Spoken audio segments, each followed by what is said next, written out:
हे बघा, मला जर दारू प्याची सोडून पैसा जर कमवायचा असता तर ह्या पट्ट्यानं आज एका मिनिटात 4 व्हीलर गाडी घेतली असती, नंबर 1 शानदार घर बांधलं असतं.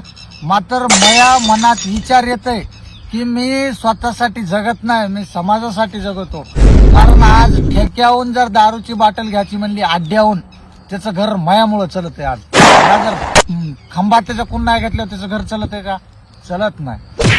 दुसरी गोष्ट, चकण्यावाला आज त्याच्या घरचे लेकरं बाळ मयामुळं पोटभर जेवत, त्याचा चकना नाही घेतल्यावर मी तिची लेकर उपाशी मरत येईन ना. हा, मग आपल्याला शिकलत नाही स्वतःसाठी जगणं, स्वार्थी वागायचं, बिनधास्तपणे मोकळं वागायचं. आणि तिसरी गोष्ट, आज भंगारवाला मया खुल्या केलेल्या बाटल्या न्यायला येते, त्याचा परिवार मयामुळेच चलते. मग मी आज जर दारू नाही पेली तर त्याचे घरचे सगळे रस्त्यावर येतील का नाही? येतात का नाही?